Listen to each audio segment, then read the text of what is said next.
Tiens. Vous avez probablement trouvé cette vidéo par un ami, par hasard, ou simplement par recommandation de quelqu'un de votre entourage. Peu importe, cette vidéo parlera d'un sujet, l'argent, un mal nécessaire.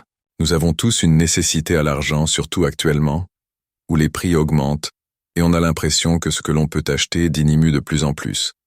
Et c'est malheureusement le cas. Cependant, je vous présenterai un moyen d'agrandir notre capital.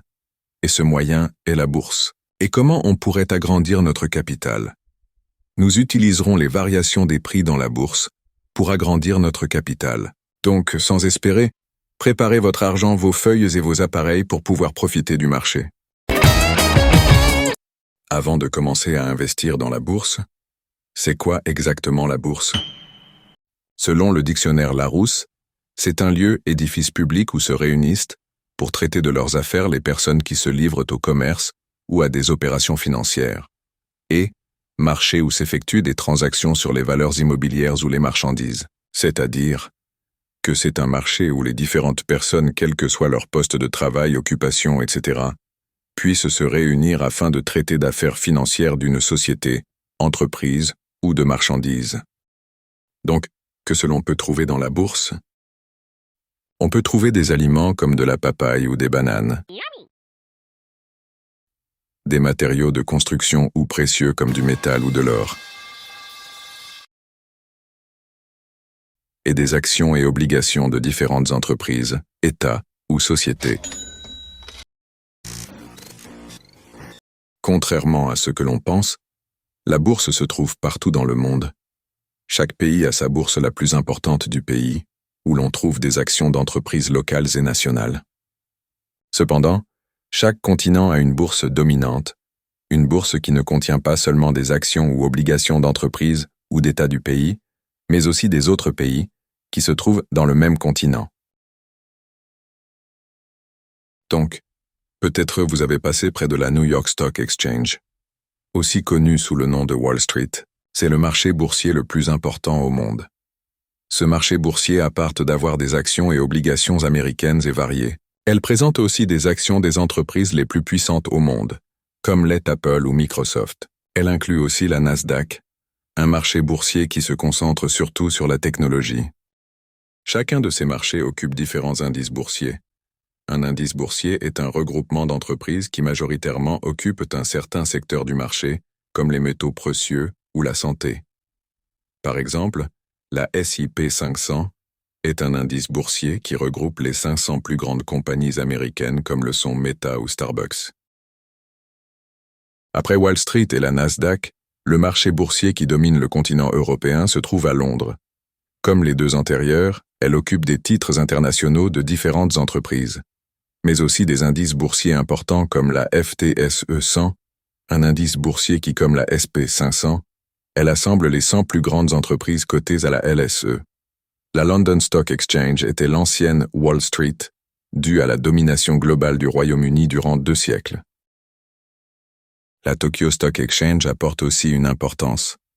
Cela est dû à la possibilité de nouveaux investissements dans les secteurs suivants: technologie, la santé, le développement énergétique, développement alimentaire et financier. De plus, elle offre des indices de compagnies asiatiques dans les secteurs, dits précédemment.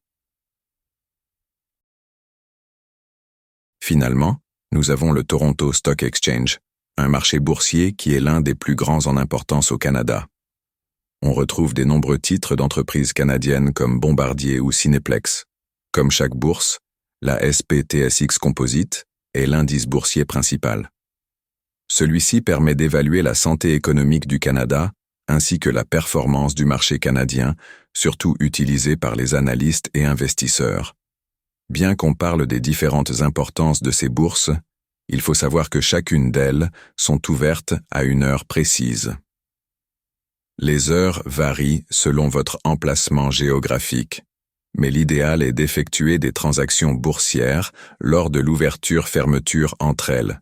Tant que pour l'ouverture entre elles, elles ont souvent des heures de travail traditionnelles, 8 heures pour chaque, ce qui fait que lorsqu'une bourse ferme, une autre ouvre.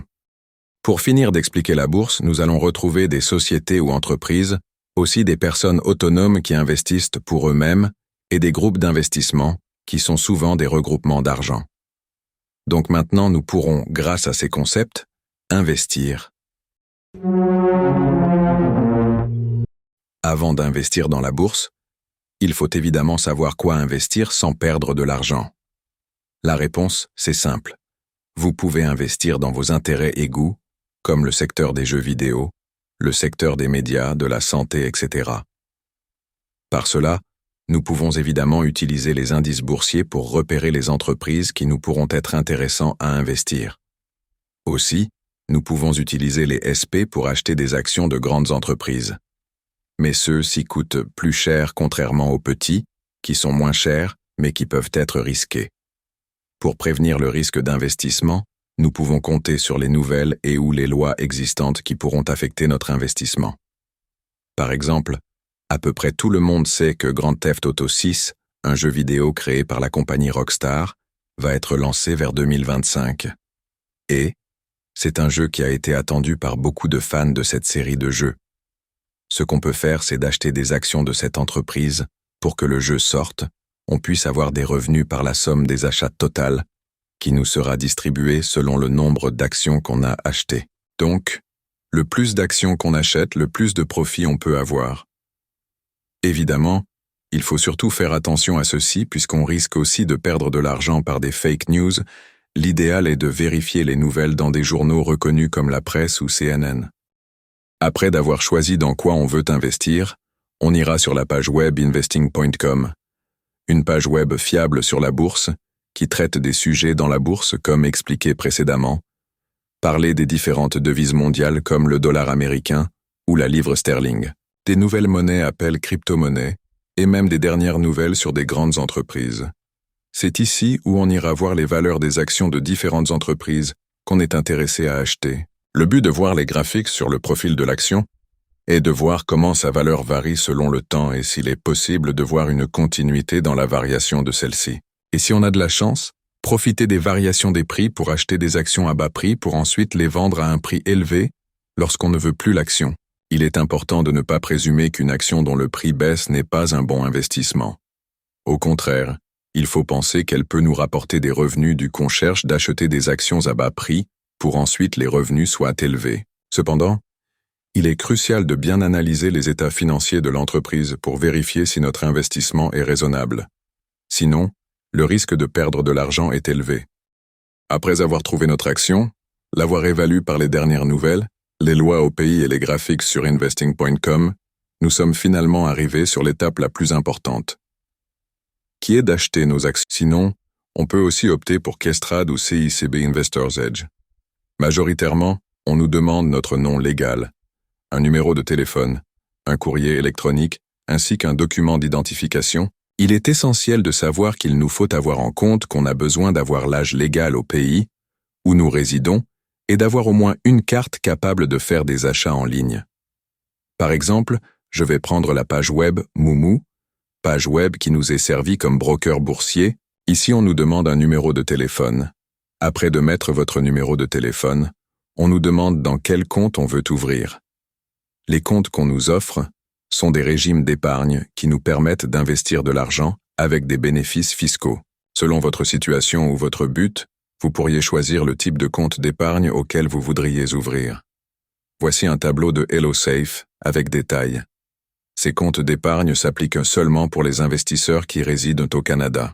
Il est essentiel de voir les différents moyens que l'État peut vous taxer selon votre lieu de résidence. Mais si vous cherchez à investir pour financer vos projets personnels, soit acheter une propriété ou une voiture, je vous conseille fortement de le faire par un compte CELI. Il nous offre d'opérer et d'investir notre argent sans avoir besoin de payer d'impôts, et même lorsqu'on le retire. Il est aussi important d'avoir en main son numéro NAS et son adresse de résidence. Avant de finir, je vous indique que ce moyen est un moyen avec un broker en ligne. Il est aussi possible de le faire avec un conseiller financier, avec même de l'intelligence artificielle. Le mieux que l'on peut faire est de toujours être averti sur les situations dans la bourse, puisqu'on n'a pas une garantie de ravoir notre argent en cas de perte. Il est aussi possible d'investir en groupe, et c'est l'idéal. Après toutes ces informations sur la bourse, J'espère que ça ait pu t'aider à comprendre la bourse. Si jamais vous avez des questions au sujet, juste scannez ce code QR pour accéder à un forum où vous pouvez m'écrire. Activez vos bloqueurs d'annonces car il y en a beaucoup. Sinon, je vous remercie énormément d'avoir pris le temps de voir cette vidéo qui est mon projet personnel. Je vous souhaite une excellente journée.